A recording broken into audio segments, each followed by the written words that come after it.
भगवत गीता अध्याय 16। जय श्री कृष्ण। दोस्तों, एक ही तरह की परिस्थिति में लोग अलग अलग तरीके से रिएक्ट करते हैं। अगर किसी को मदद की जरूरत है तो कोई आगे आकर मदद करता है और कोई नजरें फेर भी लेता है। कभी सोचा है आपने कि ऐसा क्यों होता है? इसी बात का उत्तर मिलेगा आपको भगवत गीता के 16वें अध्याय में, जिसका शीर्षक है दैवासुर संपद्विभाग योग।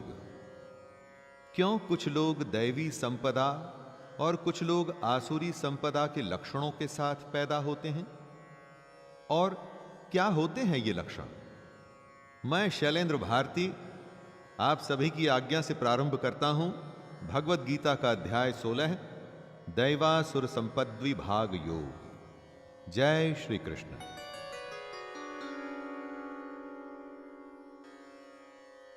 श्री भगवानुवाच अभयं सत्त्वसंशुद्धिर्ज्ञानयोगव्यवस्थितिः दानं दमश्च यज्ञश्च स्वाध्यायस्तप आर्जवम्।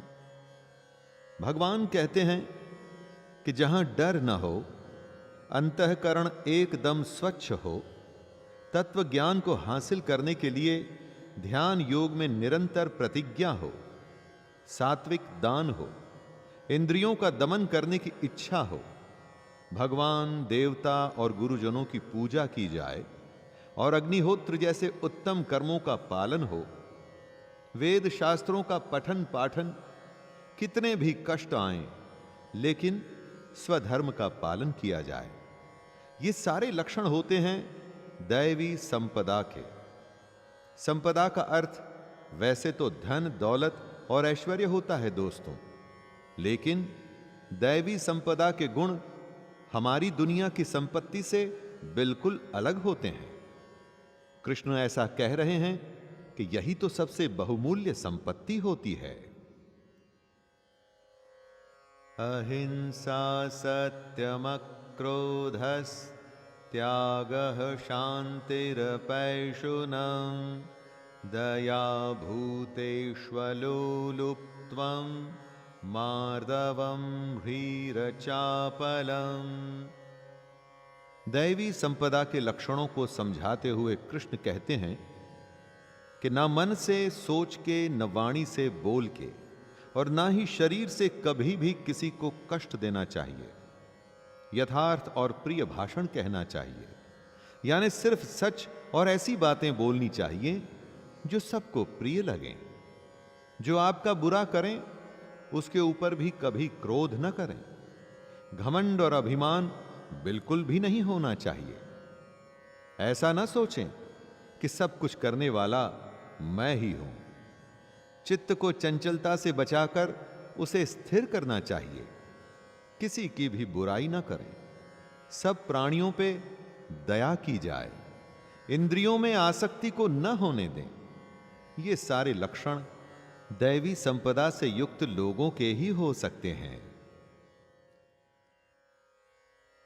तेजः क्षमा धृतिः शौचम् रुद्रोहो नातिमानिता भवन्ति संपदं दैवीम् अभिजातस्य भारत।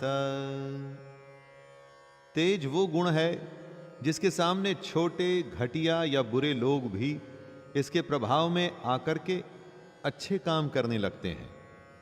कृष्ण दैवी संपदा के लक्षणों को स्पष्ट करते हुए कह रहे हैं कि तेज, क्षमा, धैर्य यानी कि संयम, बाहर की शुद्धि यानी कि अच्छे संस्कार, किसी में भी शत्रु भाव का न होना और अपने अंदर घमंड का बिल्कुल न होना ही दैवी संपदा को लेकर उत्पन्न हुए पुरुष के लक्षण हैं।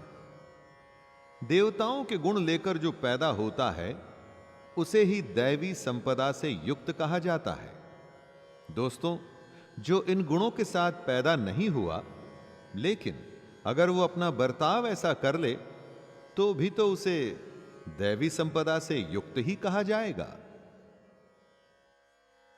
दंभो दर्पोऽभिमानश्च क्रोधः पारुष्यमेव च अज्ञानं चाभिजातस्य पार्थ संपदमासुरीम्।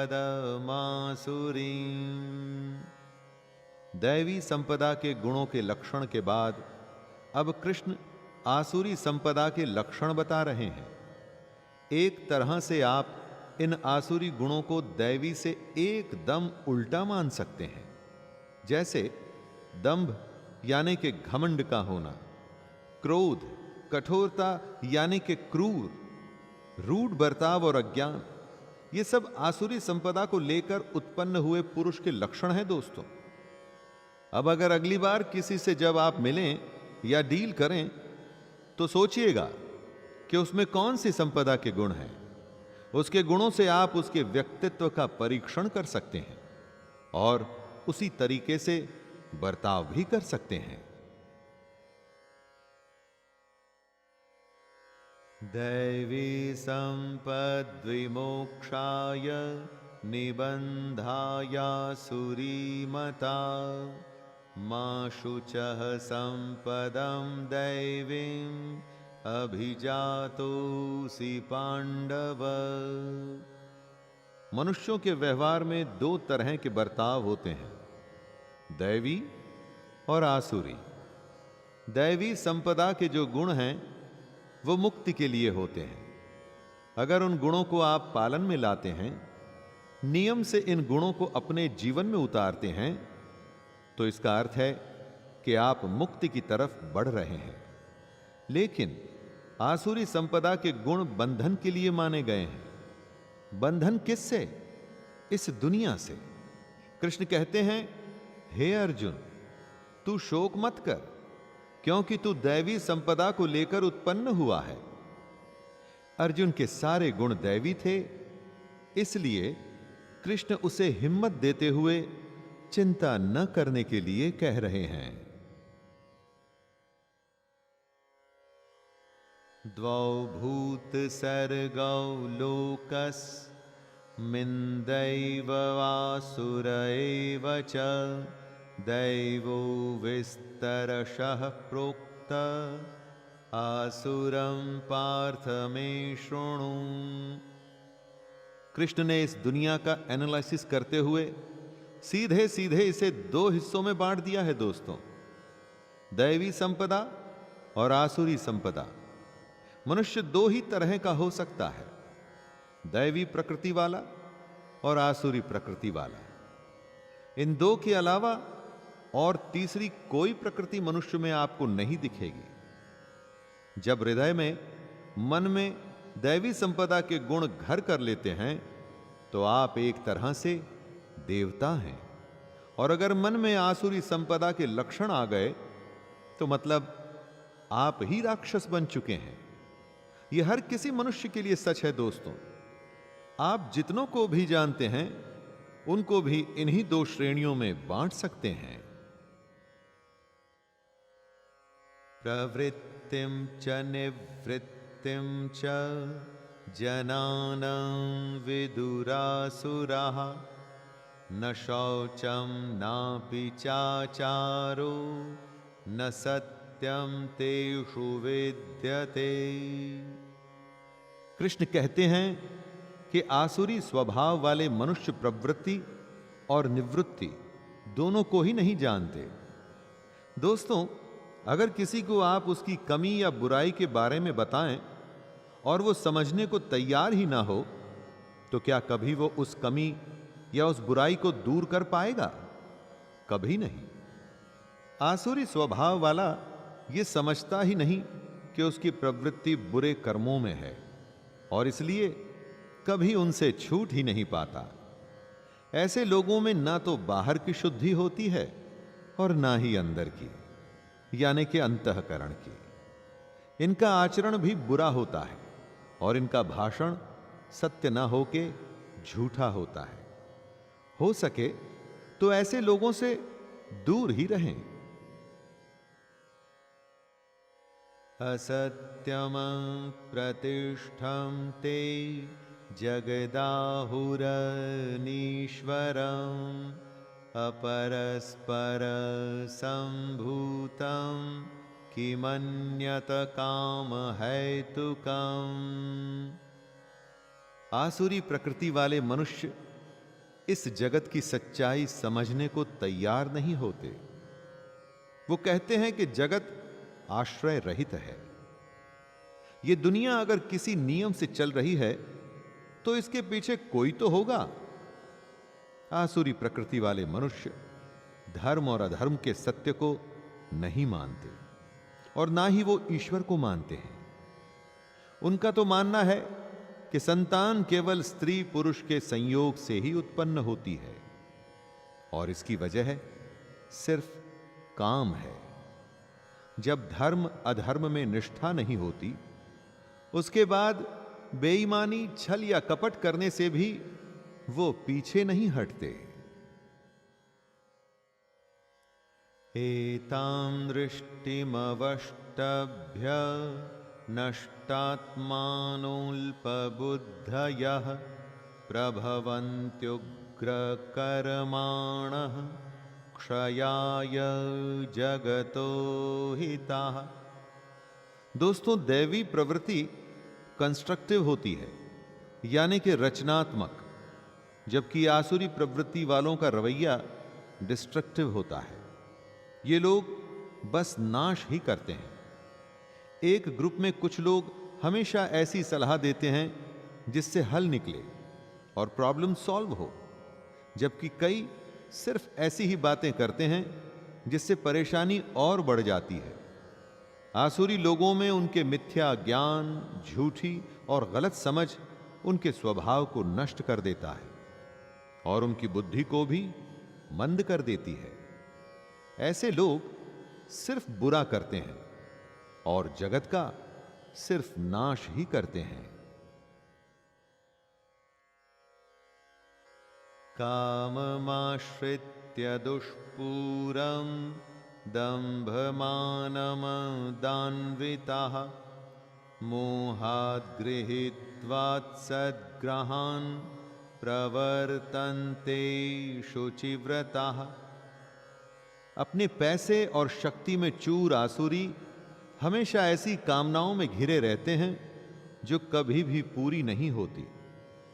ज्यादा पैसे वाले को ही और पैसे चाहिए होते हैं, उसमें कभी भी संतोष नहीं होता। अपने आसपास आपको कितने ही ऐसे संपन्न लोग दिख जाएंगे जो सबसे अधिक बेचैन हैं। ये लोग अपने अज्ञान से मिथ्या सिद्धांतों को ग्रहण करते हैं। ये धर्म के सिद्धांत न मानकर अपने ही झूठे सिद्धांतों में खुश होते हैं और भ्रष्ट आचरण करने के बहाने ढूंढते रहते हैं। चोरी और भ्रष्टाचार करते हुए सबको पता होता है कि यह गलत है, परंतु फिर भी करते हैं।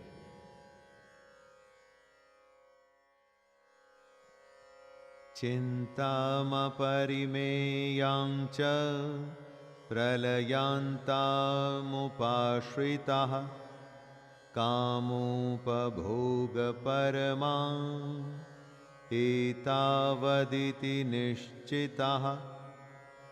कृष्ण आसुरी लोगों के ऐसे लक्षण बता रहे हैं जिससे हम उन्हें एकदम से पहचान सकें।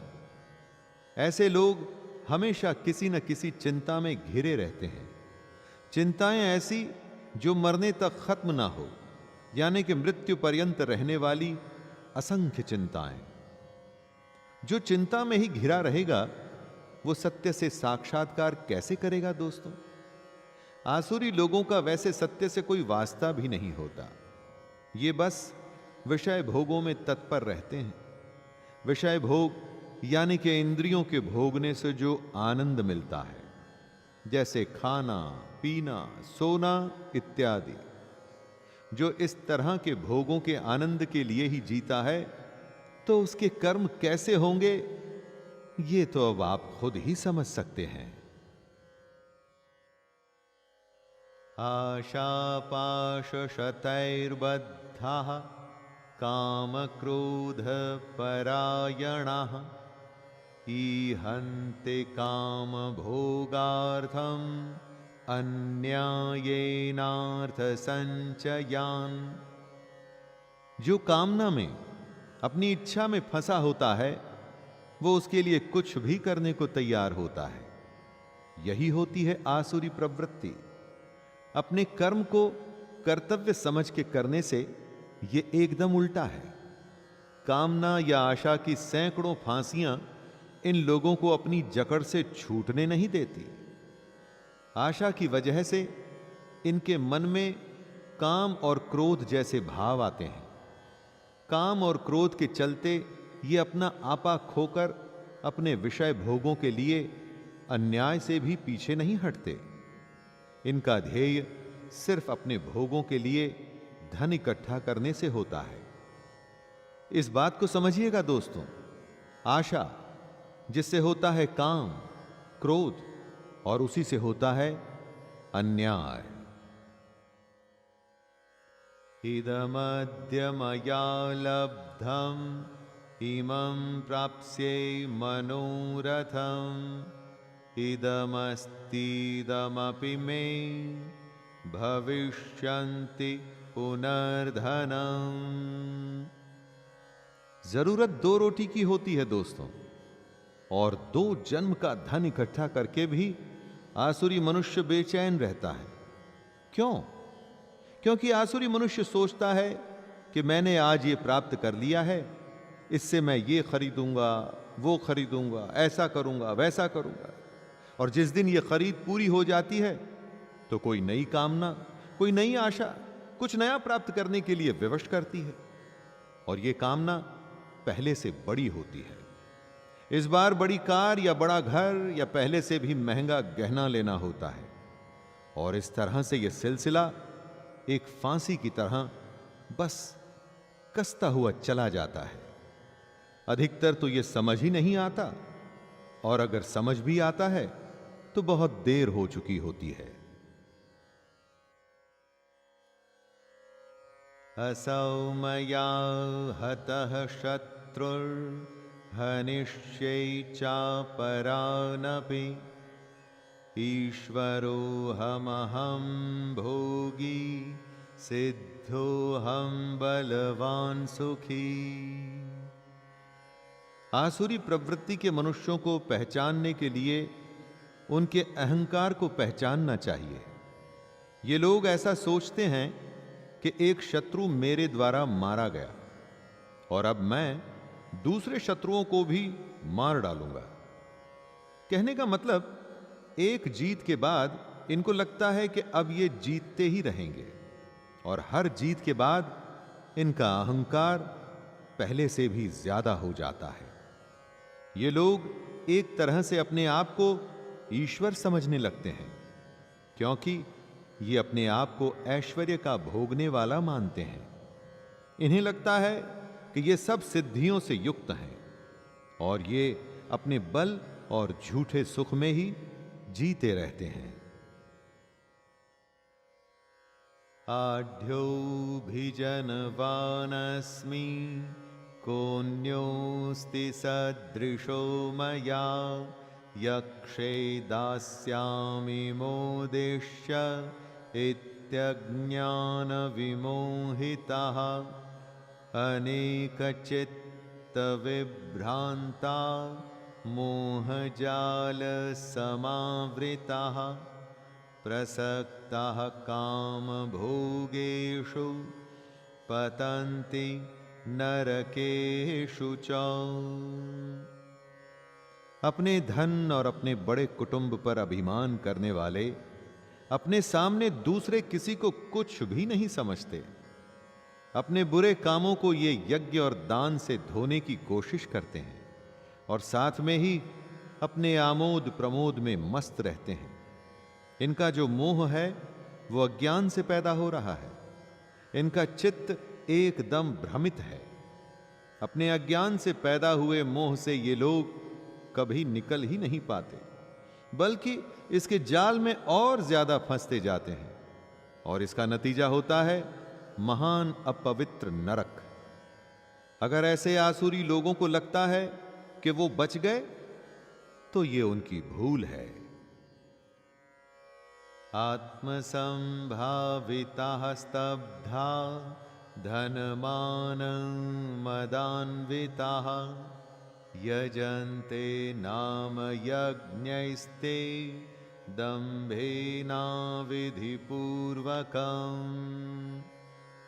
कृष्ण ने कहा है कि अगर आपको ज्ञान हासिल करना है तो इस तत्व को समझना होगा कि हमारा यह शरीर क्या है, आत्मा क्या है और कर्म क्या है।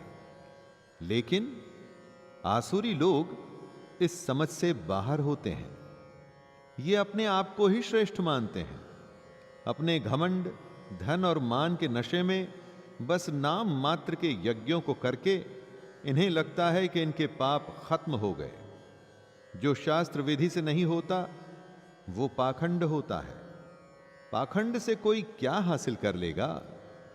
हजारों साल पहले महाभारत के समय में ऐसे आसुरी लोग थे और आज की हमारी इस दुनिया में भी ऐसे लोगों की कमी नहीं है दोस्तों।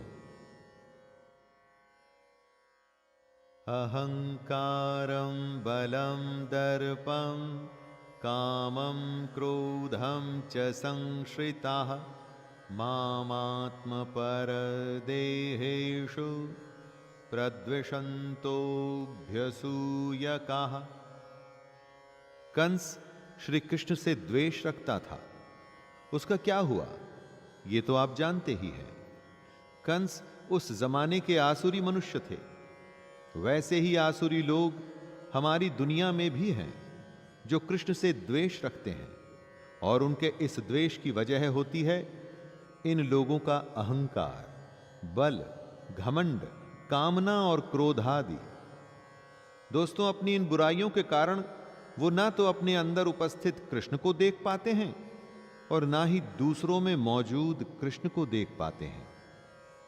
आसुरी लोगों की एक बहुत बड़ी पहचान है कि ये लोग दूसरों की निंदा बहुत करते हैं।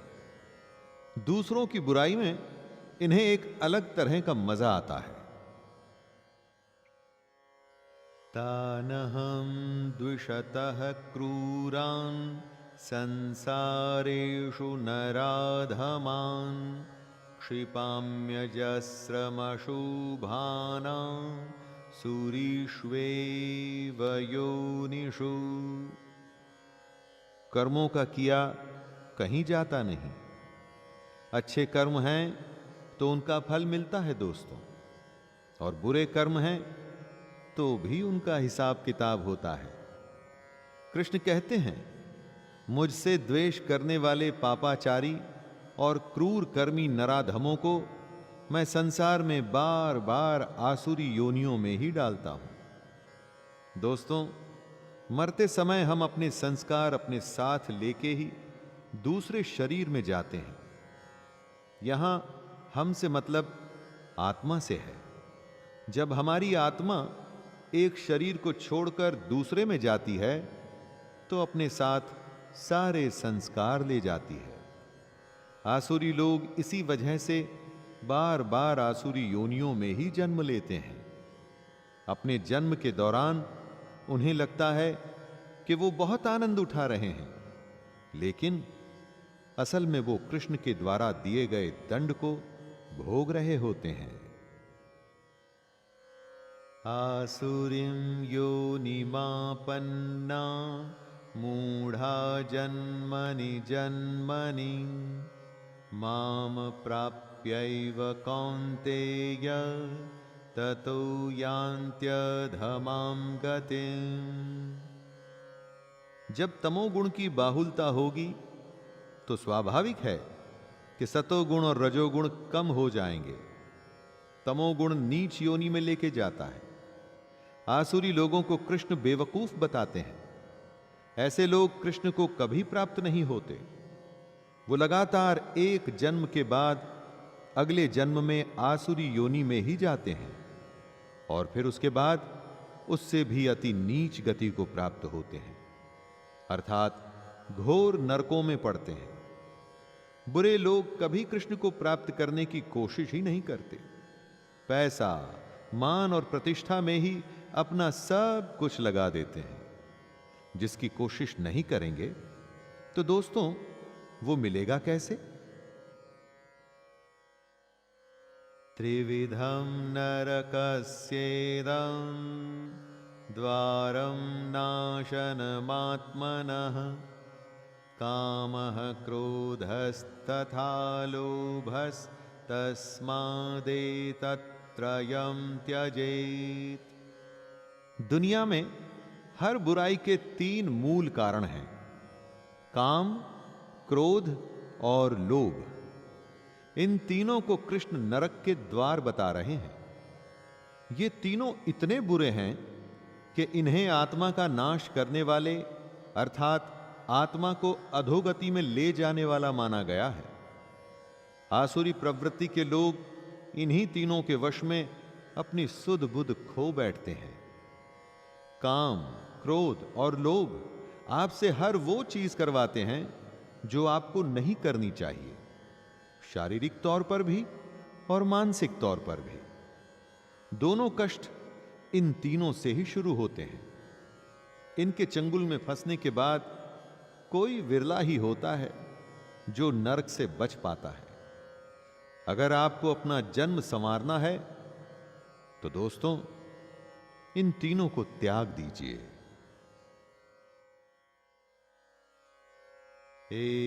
एतैर्विमुक्तः कौन्तेय तमोद्वारैस्त्रिभिर्नरः आचरत्यात्मनः श्रेयस्ततो याति परां गतिम्।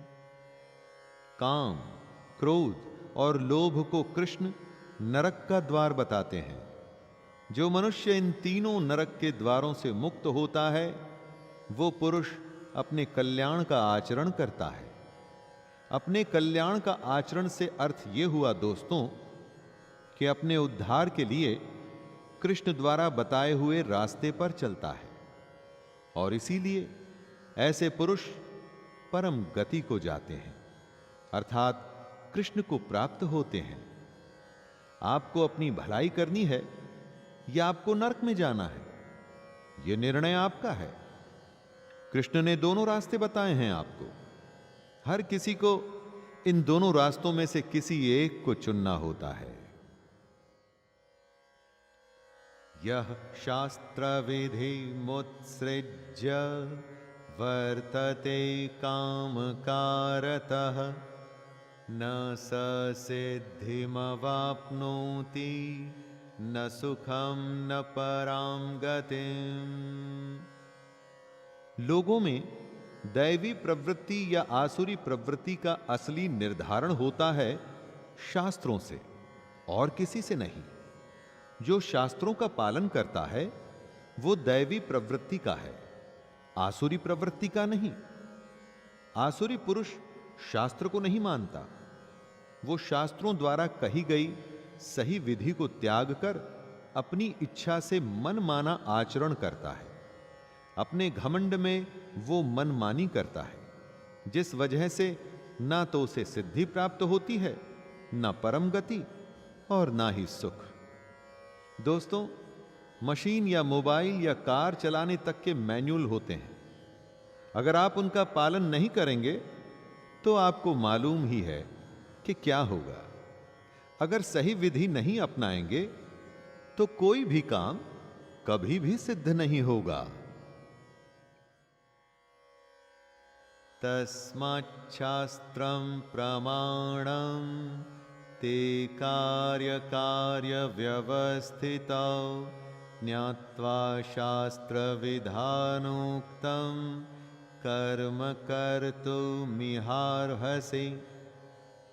कृष्ण का सबसे बड़ा ज्ञान है कर्म को कर्तव्य मान करके करना और उसके फल की आशा न रखना। आप पूछ सकते हैं कि कैसे पता चलेगा कि हमारा कर्तव्य क्या है? उसका उत्तर है शास्त्र। शास्त्र सबसे बड़े प्रमाण हैं। शास्त्र बताएंगे कि क्या कर्तव्य है और क्या नहीं। शास्त्रों के द्वारा जिस कर्म की आज्ञा दी जाए वही कर्तव्य है, वही नियत कर्म है। इसीलिए कृष्ण अर्जुन को शास्त्र विधि से कर्म करने की सलाह दे रहे हैं। और ये शास्त्र क्या है?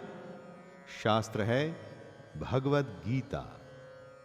दुनिया में ऐसा कोई प्रश्न नहीं दोस्तों जिसका उत्तर गीता में नहीं। इसे सबसे बड़ा शास्त्र मानकर आप अपना कर्तव्य पूरा करते रहिए। अब जब कोई आपसे बुरा बर्ताव करे, बिना बात उल्टा सीधा कहे या आपका बुरा चाहे, तो आप समझ जाइए कि वो आसुरी प्रवृत्ति का मनुष्य है।